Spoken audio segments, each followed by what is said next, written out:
जैसे मेरी बेटी का मायका छुड़वाया तुम्हारी भी छुड़वा देंगे। आइए चाची आइए, पर लेट से आई आप, अभी अभी निकली है लता। अरे कामिनी, जा दौड़कर चाची जी के लिए मिठाइयाँ लेकर आ। रहने दो ना, मैं ही बैठने यहाँ आई हूँ और ना ही यहाँ मिठाई खाने। जब शादी में ही नहीं बुलाया तो अब क्या करना। चाची हमने नहीं बुलाया, आप ही ने तो मना कर दिया था ना।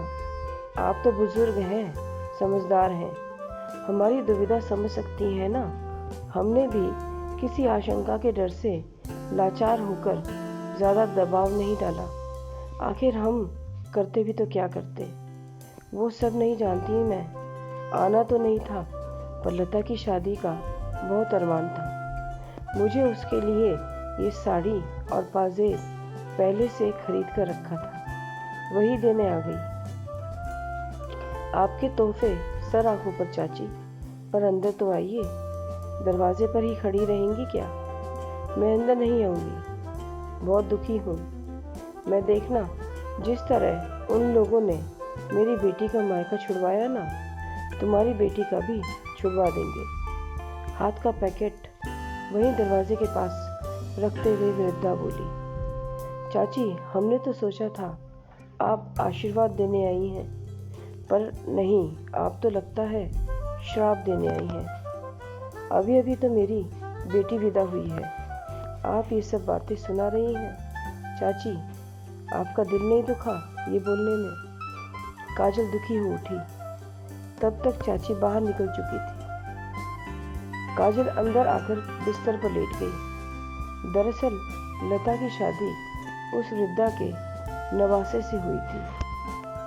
उनके परिवार और बेटी के परिवार में कुछ वर्षों पहले कुछ ऐसे विवाद हो गए थे कि अब ना उनकी बेटी उनके घर आती थी और ना ही वो लोग बेटी के घर। वृद्धा के पति लता के पिता की ऑफिस में सबसे सीनियर थे, तो दोनों परिवारों का मिलना जुलना होता रहता था। लता वृद्धा को नानी कहकर बुलाती थी। जब उसके नवासे से लता की शादी तय हुई तो उन्हें भी नहीं पता था कि वो उनके रिश्तेदार हैं। जब लता के पिता और नलिनी अपने उन रिटायर्ड सीनियर के घर कार्ड देने गए तो कार्ड पर अपने नवासे और जवाई का नाम देखते ही वृद्धा बोल पड़ी, अरे ये तो मोनू से शादी हो रही है लता की।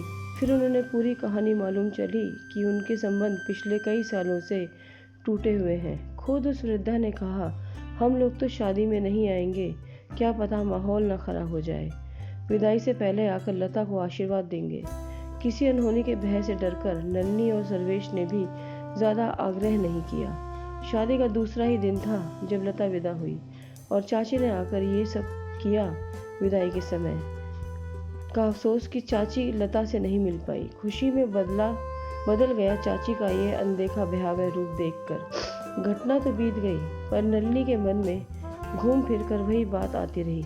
चाची की तो फिर भी 3 बेटियां हैं, लता तो उसकी इकलौती बेटी है, और वो छूट गई तो कैसे जिएंगे वो और सर्वेश जी। पग फेरों की रस्म के लिए आई लता बहुत खुश नजर आ रही थी। दामाद आशीष भी काफ़ी हंसमुख थे और नन्ही और सर्वेश से बिल्कुल बेटों की तरह हंस बोल रहे थे, मजाक कर रहे थे। प्रियांशु और उसके दोस्तों के साथ क्रिकेट खेल रहे थे। घरेलू मदद करने वाली कामनी को भी दीदी दीदी कर रहे थे। ये सब देखकर अंदर से घबराए नलिनी और सर्वेश जी को काफ़ी सुकून मिल रहा था, पर लता की नज़रों से माँ की मायूसी छुपी नहीं थी। 1-2 बार पूछने पर भी नलिनी टाल गई तो लता ने सर्वेश जी से पूछा, लाडली को से कितनी देर तक छुपा पाते दामाद के सामने।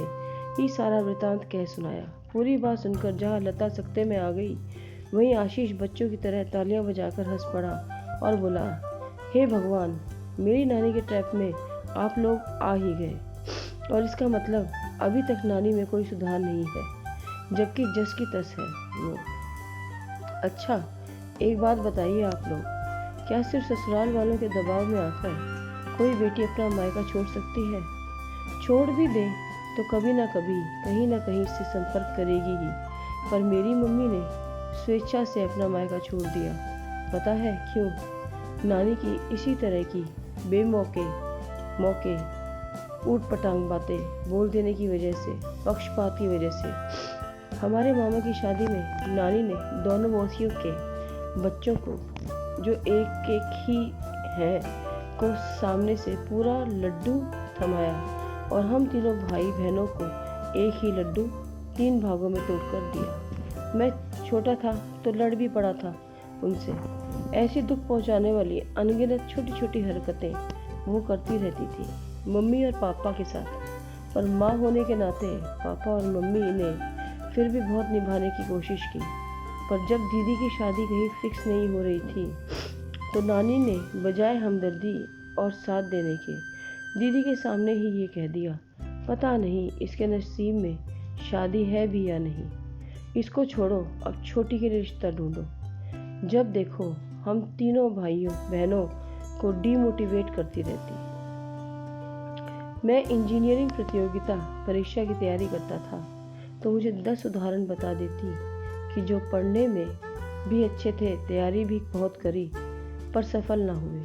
कभी सफल होने वाले की चर्चा नहीं करती। उनकी इसी नकारात्मक सोच और विचारधारा को देखते हुए मम्मी पापा ने खुद तो बर्दाश्त कर लिया, पर जब बात बच्चों पर आई तो उन्होंने दूरी बढ़ानी शुरू कर दी और धीरे धीरे अलग ही हो गए। पर बेटे दादियाँ ऐसी होती हैं, हमने सुना था। पर नानी भी नलिनी ने हैरानी ने से पूछा, हमने भोगा है मम्मी जी, आपको पता है चाणक्य ने भी अपनी नीतियों में बताया है कि माँ बाप सदा सम्मान करना चाहिए, पर अगर वो दुष्ट या स्वार्थी हो जाए तो उन्हें छोड़ देना चाहिए। जैसे हमारे शरीर का कोई अंग खराब हो जाए तो हम उसे निकाल देते हैं ना, उसी तरह संबंध बचाने की बहुत कोशिशों के बाद भी मेरी नानी ने मम्मी पापा को मजबूर कर दिया तो क्या करते आखिर। उन्होंने आपके साथ भी वही किया तो आप लोग समझ सकते हैं ऐसी बातों से कितना दिल दुखता है। अरे पूछो मत बेटा, मेरी तुम्हारी मम्मी जी के गले से निवाला नहीं उतर रहा जब से वो ये सब बोलकर गई हैं। मैं इन्हें इतना समझा रहा हूँ, पर मम्मी जी चलिए, मुझ पर ना सही आपको अपनी बेटी पर तो भरोसा होगा ना, उसे दी गई परवरिश और संस्कार पर तो यकीन होगा ना। मैं आपको यकीन दिलाता हूँ, यकीन क्यों, वादा करता हूँ कि आप दोनों परिवारों के बीच या मेरा परिवार कभी नहीं आएंगे, मैं या मेरा परिवार कभी नहीं आएंगे। आप बिल्कुल उदास ना हो। आशीष ने करीब आकर नन्ही का हाथ पकड़कर थोड़ा भावुक होते हुए कहा, ना बेटा ना, ईश्वर ना करे हमारे बीच कभी में किसी के आने की नौबत आए। हमारे लिए तो जैसे हमारी बेटी वैसे आप भी हो। मैं अब बहुत खुश हूँ कि मुझे आप जैसा समझदार दामाद मिला।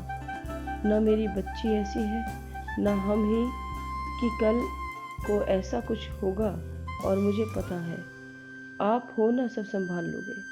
बिल्कुल, रिश्ते तभी निभते हैं जब दोनों पक्ष एक तरह निभाए जाएं। जहाँ शोषण, बुरा व्यवहार या नकारात्मकता होगी, उन रिश्तों में विद्रोह तय है। मेरी नानी को ये बोलकर क्या हासिल हुआ ये तो पता नहीं, पर हाँ, मैंने इसे चुनौती की तरह लिया है। आपकी बेटी और आपके बीच के संबंध अब मेरी जिम्मेदारी है। नलिनी, सर्वेश और लता तीनों